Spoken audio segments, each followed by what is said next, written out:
Hey there, welcome to another episode of Crushing It with the Kitchen Remodeling Contractors, the podcast where we dive into the nuts and bolts of running a successful kitchen and bath remodeling business. We offer insights to home builders, provide actionable strategies for cabinet store owners, and whatnot. I'm your host, Mike Goldstein, and I am thrilled that you're here with us today. Now, guys, in this kind of digital era, customers are, they're making buying decisions. They're really influenced by what they read online, by looking at online reviews. Having a solid online reputation really is just so important. Honestly, it's more important than ever. And it can often be the determining factor between a viewer of your business on Yelp, on Google Business Profile, where on House, whether they become a paying customer or they're just another passerby. If you're a business owner, you're a marketing manager, building, you're maintaining, you're leveraging a strong online reputation, you know that it's a crucial aspect to your role. But how exactly can we encourage more positive reviews? What should we do when inevitably, we face those less than stellar comments, those negative reviews? You're inevitably going to piss off someone at some point, right? So how can we use our glowing reputation, our positive reviews, as a stepping stone to even greater success? Well, fear not, guys, because today we are going to unpack this topic with the help of an expert. I'm talking about Casey Richardson, one of the foremost experts on the planet today in how to leverage your online reputation and be able to convert those viewers into actual leads. Casey, he's a seasoned professional in the field of reputation management. And he's here to share his insights today on how we can enhance our online reputation, how we can use it to really increase our conversions from online listings to scheduled appointments. So stay tuned as we dive into this crucial aspect of your business. We're armed with Casey's knowledge, with his expertise. Trust me, guys, you are not going to want to miss this. And we're going to do all of that just after this. Are you looking for some fresh ideas to jumpstart your kitchen remodeling business? Welcome to the Crushing It with Kitchen Remodeling podcast. Your host, Michael Goldstein, founder of Kitchen Remodeling SEO, the digital marketing agency working exclusively with kitchen remodeling contractors. And also, the author of the ultimate internet marketing guide for kitchen remodeling contractors, will provide insights on proven tips and strategies from top experts in this space so that you can take advantage of industry best practices. Your host, Michael Goldstein. Join Mike as he shares his knowledge each week with an insightful interview or educational segment about how to turn your online marketing efforts into more kitchen remodeling leads and sales opportunities than ever before.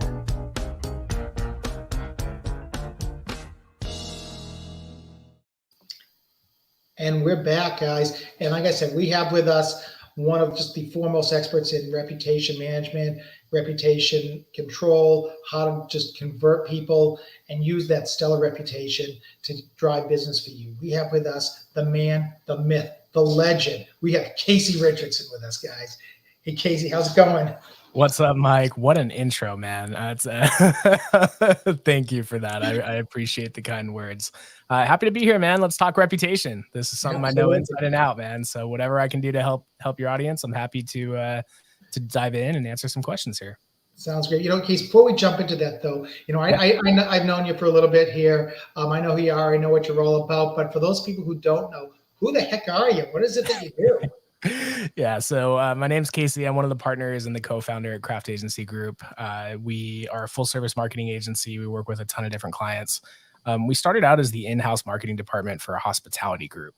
And, with that, we kind of really dialed in, all of our systems and processes on the back end. We kind of built the machine. And, once that machine was built, we were like, all right, cool. Let's go ahead and turn this into an agency and see what we can do for other people. So today, what it looks like is, from a listings and reputation standpoint, we manage about 50 locations. And with all those locations across all the different platforms that we're on, we're managing reputation for over 1,700 individual listings, which is a crazy number. Every time I log in and I see that, I'm like, that's a lot. Reputation is a really big part of what we do. And before the agency, I actually worked at Yelp. So I have a lot of insider knowledge on how they operate and how you can kind of leverage that for your business. And guys, just so for purpose of today, Yelp is no longer a 4-letter word, okay?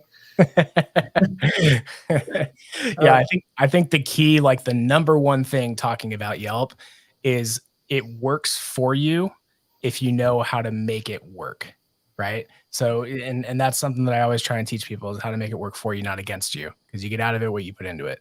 And most people just set it up and leave it, and that's it. So, you know, for sure. And I look at Yelp the same way. A lot of people look at Google too, Casey. yeah, They say, why is Google doing this to me? Why are they causing my rankings? Google's not doing it to you. Listen, you can either fight the beast or you can be the best friend. And I always say, listen, work with the monster, not against it. So exactly. I Yeah, think you take the same approach. absolutely, man. Yeah.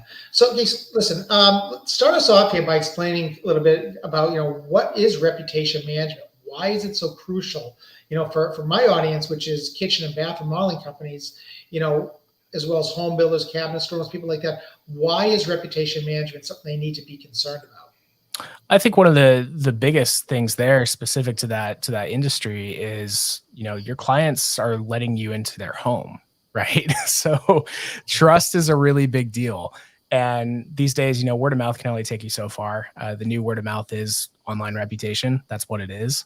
And it's other people vouching to literally say that they trusted you enough to let you into their home. And, you did a good job and you lived up to your promise. And I think that especially in anything home services, that's really important because they're letting you into where they sleep at night. That's like a personal, intimate thing, and you want to make sure that as you're making a decision to hire somebody in the industry, that they're credible and trustworthy and they respect that barrier.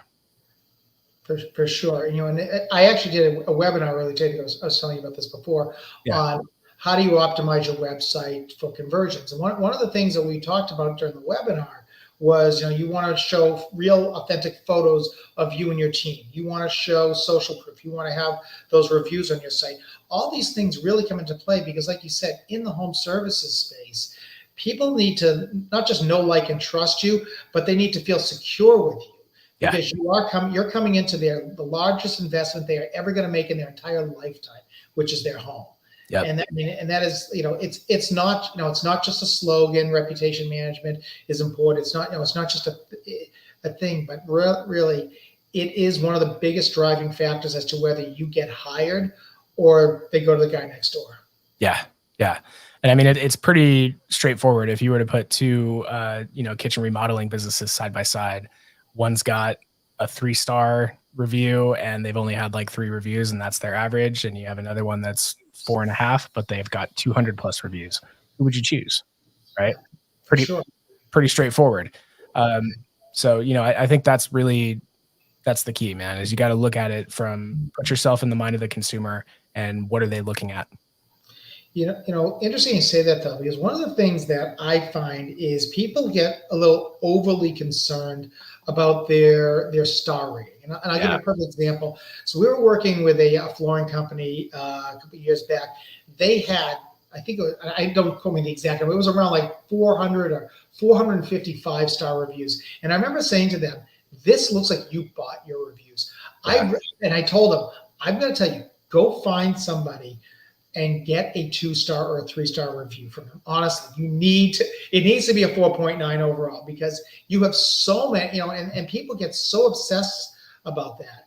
And I tell you, don't worry if you have a bad review or a couple bad reviews when you've got hundreds and hundreds of great reviews. The problem I find is, when you have 2 reviews, one's good, one's bad. Now you got a problem. Right. Yeah. I think that you can kind of go into analysis paralysis with it, right? And that's exactly what you were saying. You're only as good as your last transaction is something that I say a lot. And when reviews come into play for that, it hits hard when somebody, you build this business up yourself, as a business owner, it's your baby. It's something that you take a lot of pride in. And when somebody has a negative experience and they share that in a public forum, like, of course that's going to hurt, right? But I think the biggest thing to remember with negative reviews as they come in is you can't be perfect 100% of the time, right?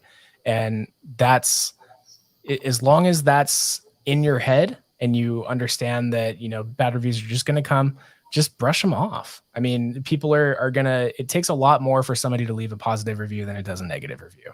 Right. And so that's just part of the game when you're playing in this space.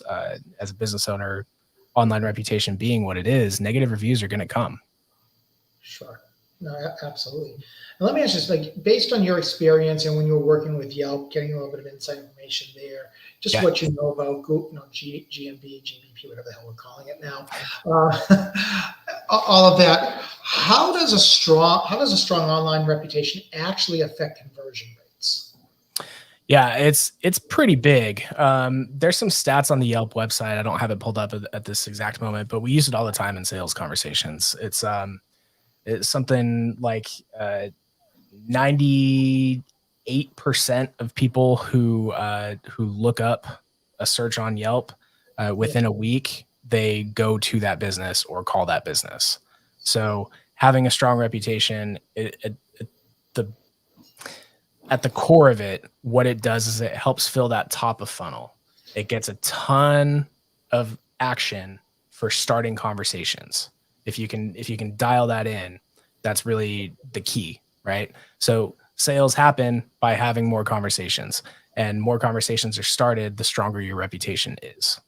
So tying all that together is how that works. That makes a ton of sense. So, I mean, I think we've established, that obviously online reputations are important. Yeah. People, they pay attention to it. Business owners, they pay attention to what people are saying about them. But with all that said, what are some of the common mistakes that you see businesses make when it comes to managing their online reputation? For sure. A ton of business owners do not respond to negative reviews. Yeah. That is by far the number one mistake that I see. They tend to just ignore it, brush it off, flag it for removal, and hope it goes away, instead of addressing it and using that as a way to, if you're a consumer and you're looking at a list of reviews for a business online that you're considering hiring for a project, if you see a negative review and it ends there, that negative review with no response tells me that this business doesn't care enough to protect their reputation and publicly state why that's not okay or what really happens, right? Because there's always two sides to a story. But also too, like it's also important to like, hey, if you screwed up as a business owner, you should own up to that and you should do everything you can to make it right. And that's just good business. So if you publicly do that through responding to negative reviews, you say, hey, I understand this isn't typical of, what we're known for and the reputation that we've built over the years. I'm so sorry that you had this experience. Please contact us. We're happy to make it right, blah, blah, blah, something in that line. Yeah. And that does a lot. It goes a long way. It can take a negative review and it won't change your star rating. But if people read into it and they see how you handled that negative situation, that can kind of counteract the fact that you even had the negative review to begin with. Yeah, I think the other part of that, though, is that it demonstrates to your audience that, listen, you're responding to it and you're actually proposing a solution of some sort, and you're willing to be held accountable in a public forum. Yeah. And there, there's one thing to say, hey, I'm so sorry you had this experience. Give our customer service number a call, and we'll see what we can make it right. Versus, gee, I'm so sorry that the wrong color paint was used on. Right. We're going to come in. We're going to strip it out. We're going to take care of it, and then we're going to be there this week. If you don't hear from us within 24 hours, please call me directly. I'm the business owner. Here's my phone. Now, don't put your phone number, obviously, in the response. Game-changing, though. But game-changing response. That's really what it is. And if you get that personal with it, that's what separates you, for sure. Yeah, absolutely. And I think that's definitely, you're right. And I tell my customers this all the time, is like, you got to take responsibility for what you do, not because it's the right thing to do, but because people are going to see that and they're going to want to do business with you because they're going to feel more secure. Yeah. And that's, again, I go back to get a 3-star review. I don't care. Respond to it. It'll make you look better than having, all perfect reviews, where it looks like you bought it. Yeah. It feels more authentic because it is. Yeah, absolutely. Yeah. So with that said, obviously having good reviews are still better than having bad reviews, no doubt. Sure. Right? Can you share some strategy charging customers positive Because I know a lot of businesses out there, they try and do some things that, at least with Google, I don't know about Yelp's rules or Houzz or anybody like that, they run a little afoul of some of the things. Like, for example, you can't offer a $25 Starbucks gift card for a 5-star review. But what can you do to encourage those positive reviews? I think the number one thing that's low-hanging fruit that just a lot of businesses, it sounds so simple, but most businesses out there don't even ask. Right. And if you just do that, just ask, hey, can you leave me a review? Super simple. And just make it easy to do, right? So with Google, I know for sure you can copy a link that's directly to leave a review. Most people are already signed into their Gmail account, so they don't even have to log in. There's no friction. There's no anything like that. If you're running Yelp ads, this is kind of like a little insider knowledge. People that find you on Yelp are more likely to leave a review on Yelp than people who are not. So part of how that works is, like I was mentioning with Google, most people are automatically, signed into their Google account. So leaving a review is pretty frictionless. With Yelp, if you don't actively use the app, then somebody's got to create an account, log in, leave a review, find your page, right? There's a lot of friction there, which is going to stop the review from actually coming through. And then Yelp's algorithm is going to hide the review 3 days later anyway, because it's not an active user. So really kind of tailoring the request to where a customer came from is a big deal. Yeah, that makes a lot of sense. The other thing I think, if you can touch on really, is what are some of the things that you shouldn't do too? Because I go back to it, is you can't buy a review, right? Right. But what about, for example, I've been, I used to take my dog to the orthodontist, and you would see a flyer in there that says, $50 gift card, like a drawing for one person who leaves a review in the next 30 days. I mean, can you do stuff like that? What is allowed? Where's that line drawn between, promoting and buying the reviews? Yeah. So one thing to note is that Google and Yelp don't really have any tools that I've seen that can genuinely track if something was incentivized or not. Mm-hmm. Right? There's no real way for them to know that. So a lot of it is kind of guessing, and if it's an active user on the platform or not, or if they click directions, or if they called you or went to your website recently, like all that stuff is trackable. But for the incentive side, unless somebody really like screenshots an offer and sends it and reports it, there's no real way for them to kind of catch on to that. I still don't suggest incentivizing it, but if you do kind of want to toe the line, one thing that you can do is you can offer some sort of gift card or something for a survey post job. And at the end of that survey, you can say, how would you rate your experience 1 to 5? And if it's anything 4 or 5 stars, then you can politely ask, after that survey is completed, would you like to leave a review? Okay. And that's kind of, it's together, but it's separate. And it's separate enough to where you can argue, if a conversation ever happens, like, hey, this was definitely after the survey, like we didn't incentivize just for this. So that's one way that you can kind of spin that. Another thing is just having, I think the technical term for it is called review gating. Anything 1 to 3 stars in a private feedback form stays internal to the business owner. And then if it's 4 stars or above, then they have the option to choose what platform they'd like to leave a review on. There's a ton of software out there that can do stuff like that. Go High Level does that all day long. Yeah, exactly. But I think the biggest thing to remember is, again, conversations happen, and that's how results happen, right? But you have to have a conversation. So if you want reviews, you have to have the conversation about, hey, leave me a review. And most business owners just don't even ask. Yeah. And I think that's, you got to get creative with it sometimes, and one of the things that I've suggested to a lot of my clients, because you're doing something, you're designing a kitchen, doing new countertops and cabinets. So how can we tie in, this review request into that? And what I had recommended to them was, anyone who has got a CNC machine, how hard is it to create a cutting board? It's a slab of wood. But what you do, take the QR code to the Google review, and then you put that in right on the back, on the bottom of the cutting board. every time you stick that cutting board in the dishwasher and you look at it, oh, there's that QR code again. I forgot to do you think it's the craziest thing, but we've had clients do this and they've gotten dozens of reviews by that just because you're going to do that little leave behind that gift. So if you can get creative, guys, it can definitely work to your benefit. You can also, like, if you do like a thank you gift basket or something after a job is complete, you have a postcard in there that's got a QR code, and it's a way to incentivize without incentivizing. It's, hey, thanks so much, and then by thanking them and giving them something, people just feel obligated to do something in return.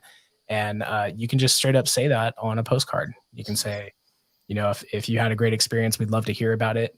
Here's a QR code to scan and leave a review so we can learn about your feedback, or however you want to phrase that. But that's great. Now, you talked just a minute ago about kind of the power of positive reviews.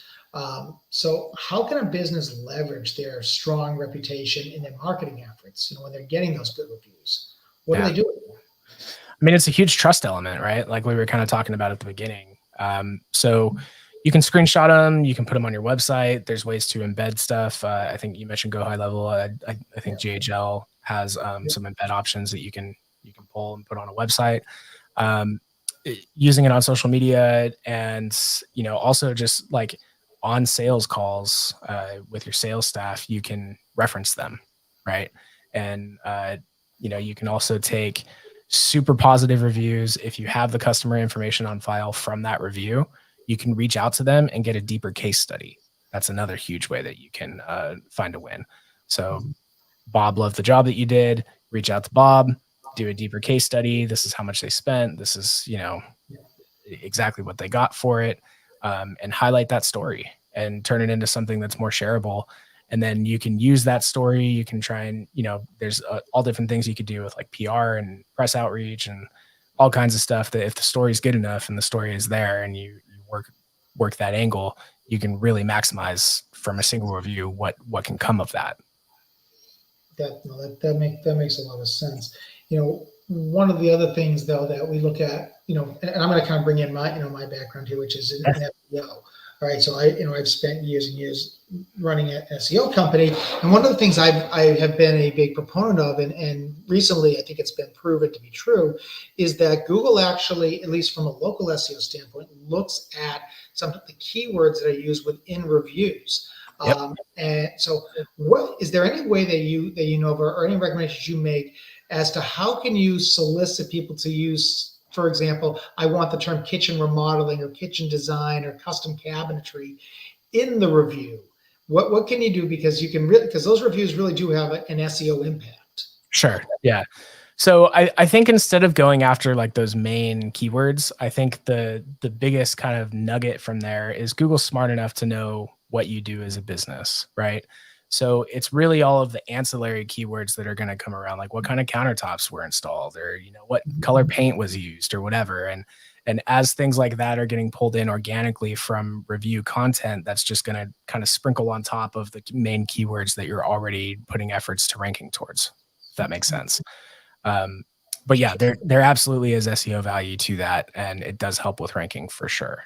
So, but just kind of taking that a step further, what do you recommend to people you work with? Like, how do you get them to utilize that terminology? Because that's like, he's like, you can't write a review for somebody, right? Or really ask them, hey, could you please put this in your review? There's got to be, some gray area. There's a little middle ground. How do you kind of encourage that without saying it? Yeah, I don't is the short answer. If you ask for too much, you're going to get less. Right. So I think with the review generation side of things, like, yeah, obviously everybody wants like a multi-paragraph, keyword dense, like the perfect review for all things SEO and credibility. But the reality is people are probably just going to do a couple sentences just to help you out and make it simple. Right. But I think that unlike a lot of other marketing, I would focus more on building the quantity up first. And then once you have a steady stream, you've got your system down, you've got a bunch of like, pretty much if you can hit like an 80% review rate, that's like the target, that's gold. So for 80% of your customers, if that many people are coming in and they're leaving a review, once you get to that point, then you can start playing around with trying to influence a little bit more of what they're putting in, right? But I would focus more on the quantity up front, start getting just a ton of reviews in, and then from there you can help make it better over time.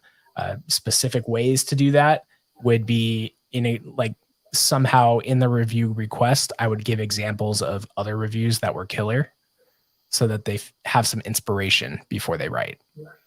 So let me ask you, what is your opinion now of the way that you get there, or the medium in which the review comes in? And what I mean by that is this: there's clearly a SEO benefit to having Google reviews or Yelp reviews, house reviews in text space. There's, I think, just as much of a conversion element to having a solid video review. Do you recommend kind of going after getting customers to review you on video, rather, where that's more something you're going to use on your platform? Or is there a place that those video reviews, have more of an impact? Yeah, video reviews on your website is really where the impact is going to be made. I would, if you have like a dream client, like the perfect client, and you want to do more jobs exactly like theirs, then in those specific scenarios, what I would do is I would go directly for a video review, a video testimonial for that situation. Other than that, I would focus on generating Google and Yelp, meet people where they are, find them in that search and capitalize on the text-based reviews there.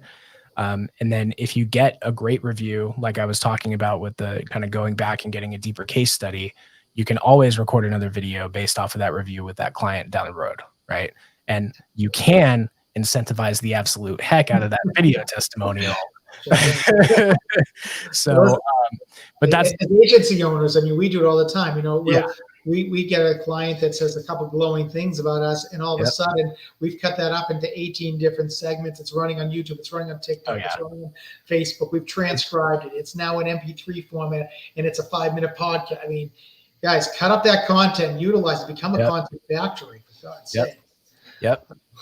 So, and that's kind of like if you have a low review count on Google and Yelp and you're trying to maximize that, take the positive reviews you have, reach back out to those people, incentivize them, give them gift cards, give them gift baskets, give them something for their time, and record video testimonials that you can leverage through Facebook ads or YouTube ads or, anything like that to really kind of drive it home. And you can take a text-based testimonial that you already have that you're sitting on, and you can turn it into a gold mine just by, reinvesting a little bit more into that person. And, thinking like that is key. Absolutely. Now, I just want to go back for a second, because you had mentioned something just a few minutes ago about not worrying so much about, getting this certain language in the reviews, but it's really more about the quantity, building up that amount. Yep. And there's been there's been a lot written recently about Google's 5 review filter. Is there really a review filter? Do they take into account that a lot of people, a lot of business owners have come to me and said, hey, I've got, I'm trying to get all my reviews up. I've had like 8 reviews and only 2 of them are showing up. Why does that happen? And what do you do to help get those reviews actually published? Because you had talked about this also before, is Yelp might actually block a review from showing up. Google does the same thing. Why does that happen? So Yelp is definitely more aggressive about it. But the key to that is you want to make sure that instead of just asking all your friends and family to leave reviews and get your review count up, that's the kind of stuff that's going to get flagged, right? It's the best results that you will get is actually getting real reviews from real customers. And a lot of the times when something gets hidden, it's because the person who left that review is not an active user on the platform that they left the review on. And there's nothing you can do about that. That's something that's based off of the user who left the review. They're trying to do you a solid. They're trying to do you a favor. And, it's great for a couple of days and then the review falls off and it never is seen again. With Yelp, though, one of the things that I know is if a user does become active on Yelp, it will bring that review back from the dead. So it's good to know that, I was out at the KBIS trade show last February, and I was doing a seminar on how to leverage your GBP to get higher quality clients. And I think I had 8 or 9 people after my presentation come to me and ask me that exact question. Said, "Hey, I've gotten all these reviews, but they don't show up. Why?" So we try and explain the whole active user aspect, the fact that Google they're not gating reviews as much as they're preventing the C's from coming in back to the website, all kinds of stuff like that. They're not doing it to hurt you. They really are trying to protect you guys. Yeah, for sure. And one of the things that, when I was working at Yelp on these sales conversations that I was having with business owners, I got the question, multiple times a day, right? And one of the things I always did was I was like, all right, well, between you and me, how would you rate your local Denny's on a scale of 1 to 5? Mike, go ahead and answer the question. How would you rate your local Denny's on a scale of 1 to 5? We're not allowed to give negative numbers, huh? Most people would say, 2 to 3 stars, right? And I would then say, cool, on Yelp right now, go pull up your local Denny's and see what their rating is. Yeah. And it was usually 3.5 stars, somewhere around there. And like it or not, most local businesses have low review counts, so reviews that go into the hidden section, it hurts more because they're smaller, and I understand that frustration. But when you look at it at scale, when you've got hundreds of reviews over time, it's a really accurate representation of what a business actually is long term, right?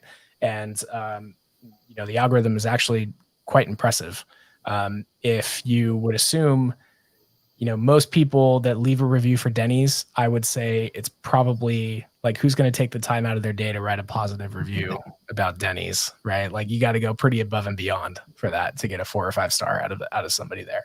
Listen, there's a reason why we have the term Yelp troll. Exactly.